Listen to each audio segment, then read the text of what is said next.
Kali ini kita akan membahas mengenai sosiologi hukum. Sosiologi hukum adalah cabang ilmu sosiologi yang mempelajari hubungan antara hukum dengan masyarakat.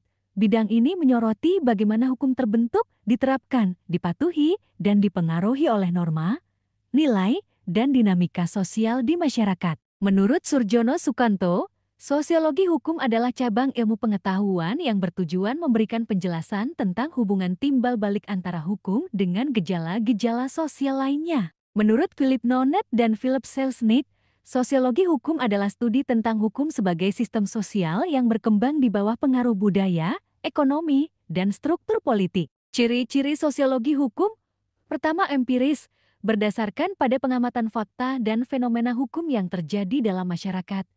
Kedua, interdisipliner, memadukan hukum dengan disiplin ilmu lain, terutama sosiologi.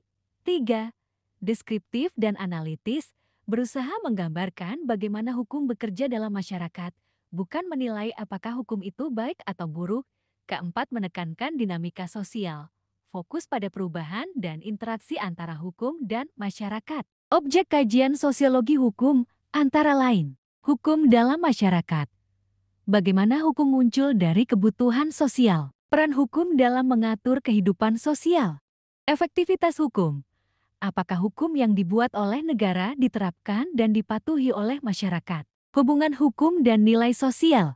Bagaimana hukum dipengaruhi oleh norma, adat, dan kebiasaan masyarakat? Perubahan sosial dan hukum. Bagaimana hukum beradaptasi terhadap perubahan sosial, seperti modernisasi atau globalisasi? Fungsi sosiologi hukum. Pertama, sebagai alat sosial kontrol, hukum digunakan untuk mengatur perilaku masyarakat agar sesuai dengan norma dan nilai yang berlaku. Kedua, sebagai alat rekayasa sosial, hukum dapat digunakan untuk mengubah pola pikir atau perilaku masyarakat, misalnya dalam program pembangunan atau kebijakan pemerintah. Ketiga, sebagai media penyelesaian konflik, hukum memberikan mekanisme penyelesaian konflik yang adil di tengah masyarakat.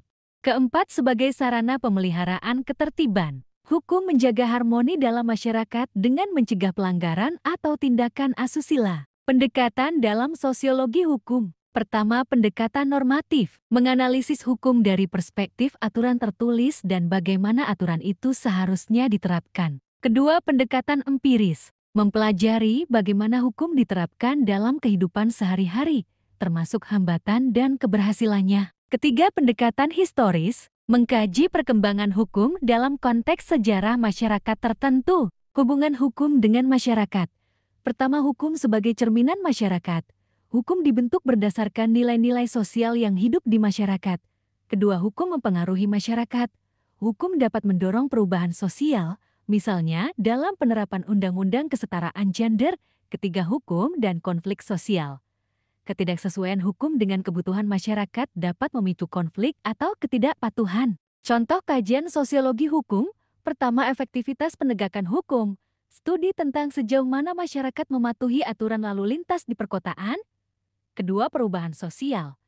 Penelitian tentang dampak undang-undang pernikahan anak terhadap norma budaya di pedesaan. Ketiga, hukum dan konflik sosial. Analisis tentang konflik antara pengusaha dan buruh dalam implementasi undang-undang ketenagakerjaan. Kesimpulan, sosiologi hukum membantu kita memahami bahwa hukum tidak berdiri sendiri, melainkan selalu terkait dengan dinamika masyarakat. Dengan mempelajari sosiologi hukum, kita dapat memahami bagaimana hukum dapat menciptakan keadilan sosial, mengatasi konflik, dan mendorong perubahan yang positif dalam masyarakat. Jika konten ini bermanfaat, jangan lupa share konten ini kepada semua orang agar mengetahui tentang hukum. Jangan lupa kunjungi media sosial TikTok, Instagram, dan YouTube kami yaitu Belajar Hukum 07 dan jangan lupa like, komen konten ini.